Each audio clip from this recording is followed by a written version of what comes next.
भी आतंक के उन आकाओं की नींद उड़ी हुई है।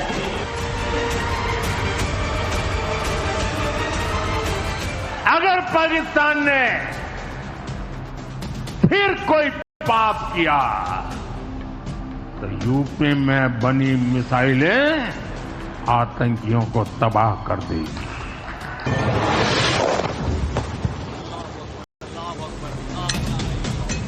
भारत पर जो वार करेगा वो पाताल में भी नहीं बचेगा।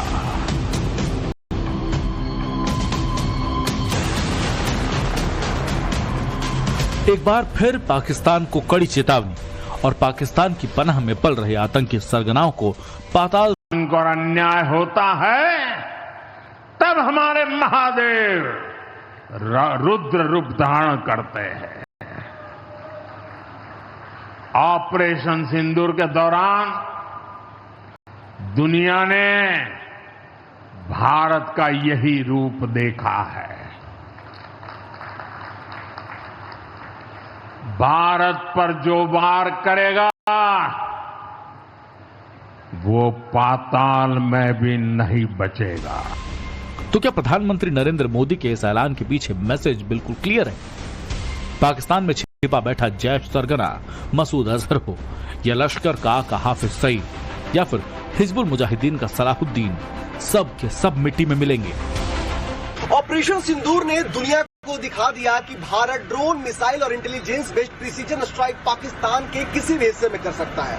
और अब जब पीएम मोदी ने ऐलान कर दिया कि भारत पर जो वार करेगा वो पाताल में नहीं बचेगा, ऐसे में कहा जाने लगा कि हाफिज सईद, मसूद अजहर और सलाहुद्दीन जैसे हाई प्रोफाइल आतंकियों की लोकेशन ट्रैक कर उन्हें निशाना बनाना भारत के लिए कोई मुश्किल टास्क नहीं है। आतंकी आकाओं की जान इसलिए भी हलक में अटकी हुई है क्योंकि पहलगाम के आतंकी मारे जाने के बाद अपने पीछे वो सबूत और राज छोड़ गए हैं जिससे इन दहशतगर्दों की टेरर कुंडली खुलने वाली है। ऑपरेशन महादेव में मारे गए आतंकवादियों से न सिर्फ असला और गोला बारूद बरामद किया गया है बल्कि ऐसे कम्युनिकेशन डिवाइसेस जब्त किए गए हैं जिनकी जांच पड़ताल अब शुरू हुई है और जांच पड़ताल के बाद पाकिस्तान के आसिम मुनीर और आईएसआई के सभी राज खुलेंगे और शहबाज शरीफ की बोलती बंद होगी। ऑपरेशन महादेव में सुरक्षा बलों ने 28 जुलाई को कश्मीर के डाची गांव के जंगलों से 3 आतंकियों सुलेमान, जिब्रान और हमजा अफगानी को मार गिराया। मारे गए आतंकियों से जो कम्युनिकेशन डिवाइसेस मिली वो पहलगाम हमले से पाकिस्तान कनेक्शन के सॉलिड सबूत माने जा रहे हैं। सिक्योरिटी एजेंसियों को आतंकियों के पास से 3 मोबाइल फोन और 2 लॉन्ग रेंज कम्युनिकेशन सेट मिले हैं जिनमें काफी महत्वपूर्ण डेटा मौजूद है। इसके अलावा 2 Pakistani NADRA national database and registration authority card भी शामिल हैं। इस NADRA से आतंकियों की पाकिस्तानी पहचान की पुष्टि हो जाती है। ये तीनों पाकिस्तानी थे। 3 में से 2 के पाकिस्तान के वोटर नंबर भी आज हमारे पास उपलब्ध है। मान्यवर, ये राइफलें हैं, ये राइफलें भी हमारे पास उपलब्ध है। इनके पास से जो चॉकलेटें मिली हैं वो चॉकलेटें ढोक में से मिली, वो भी पाकिस्तान की बनाई हुई चॉकलेट है। सुरक्षा बलों ने आतंकियों के पास से जो दूसरी चीजें बरामद की इनमें गोप्रो हार्नेस, एक 28 वॉट का सोलर चार्जर, 3 मोबाइल चार्जर, एक स्विस मिलिट्री पावर बैंक भी शामिल है। इनके अलावा बड़ी मात्रा में चाय समेत स्टोव और खाने पीने की सूखी चीजें और दवाइयां भी मिली। लेकिन सुरक्षा एजेंसियों का मेन फोकस आतंकियों से बरामद मोबाइल फोन और लॉन्ग रेंज कम्युनिकेशन सेट पर ही है जिससे पाकिस्तान और वहां बैठे आतंकी आकाओं की टेरर कुंडली पढ़ी जा सके, पहलगाम हमले की साजिश का टेरर सीक्रेट डिकोड किया जा सके। और अब सवाल यही है कि आखिर ये लॉन्ग रेंज कम्युनिकेशन सेट है क्या और आतंकी इन दिनों सैटेलाइट फोन की जगह लॉन्ग रेंज कम्युनिकेशन सेट क्यों इस्तेमाल कर रहे हैं? तो चलिए आपको हम बताते हैं। लॉन्ग रेंज सेट लंबी दूरी के लिए रेडियो कम्युनिकेशन डिवाइस है। बिना सेल्यूलर नेटवर्क या इंटरनेट के ये काम करता है और इसीलिए इसे लॉन्ग रेंज सेट कहा जाता है। लॉन्ग रेंज सेट के इस्तेमाल के लिए सैटेलाइट की जरूरत भी नहीं पड़ती। ये एक इंडिपेंडेंट रेडियो फ्रीक्वेंसी पर काम करता है। लॉन्ग रेंज सेट से लो पावर में लॉन्ग रेंज तक कम्युनिकेशन भी पॉसिबल है और घने जंगल इलाकों में, पहाड़ी इलाकों में भी लॉन्ग रेंज सेट जो है बेहद कारगर तरीके से काम कर पाता है। वहीं लॉन्ग रेंज सेट में एनक्रिप्टेड सॉफ्टवेयर का इस्तेमाल किया जाता है और इसीलिए इसका मैसेज जो है वो इंटेलिजेंस एजेंसीज द्वारा इंटरसेप्ट करना या डीकोड करना बहुत मुश्किल होता है। तो आजकल लॉन्ग रेंज सेट का बड़े पैमाने पर इस्तेमाल आतंकियों द्वारा शुरू किया जा चुका है।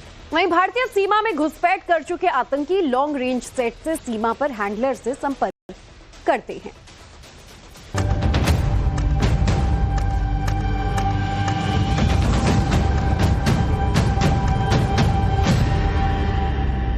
पहलगाम हमले के आतंकियों और उनके आकाओं को गुमान था कि लॉन्ग रेंज सेट्स के जरिए वो न सिर्फ आतंकी हमलों के लिए कोऑर्डिनेट करेंगे बल्कि भारतीय सुरक्षा बलों और सिक्योरिटी एजेंसियों की ट्रैकिंग से भी बच जाएंगे।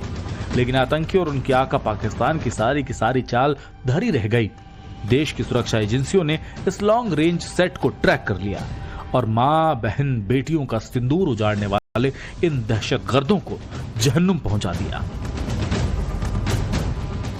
22 जुलाई को इनके लोरा सेट को ट्रैक करने का काम समाप्त हुआ।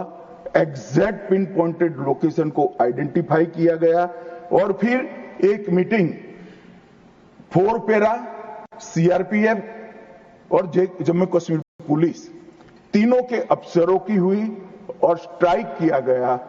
तीनों आतंकवादी मारे गए हैं। क्योंकि इन टेररिस्ट ने बीच में अपना कम्युनिकेशन सिस्टम खोल दिया था और इसी लोकेशन से ये बात करने की कोशिश कर रहे थे और वो उसको सिक्योरिटी फोर्सेस ने और हमारी इंटेलिजेंस नेटवर्क ने इंटरसेप्ट किया और ये इंटरसेप्शन के बाद इनकी लोकेशन को हम एग्जैक्टली पिन पॉइंट कर सके। ये ऑपरेशन कितना वेल प्लान्ड था, स्टेल्थ के साथ किया गया और इतनी तरीके से और एक प्रोफेशनल मैनर में किया गया कि और मैंने सार्वजनिक रूप से कहा था सजा उनके आकाओं को भी होगी और कल्पना से भी बड़ी सजा मिलेगी। पीएम मोदी जो कहते हैं उसे 100% पूरा करते हैं और जब बात देश के दुश्मनों को उनके अंजाम तक पहुंचाने की हो तो देश की सेना दुश्मन के घर में घुसकर शिकार करती है। हमारी ब्रह्मोस मिसाइलें, इनकी दहशत भारत के हर दुश्मन के मोबाइल फोन और लॉन्ग सेट रेंज के डेटा को डिकोड करने में जुटी हुई है। डिकोडेड डेटा आतंकियों के कम्युनिकेशन के तरीके जैसे कि एन्क्रिप्टेड मैसेजेस, कॉल लॉग्स या कॉन्टैक्ट को उजागर कर सकता है। इससे इन आतंकियों के कश्मीर में बीते कई महीनों के मूवमेंट और लोकेशन के साथ साथ किसे कहां बनाया गया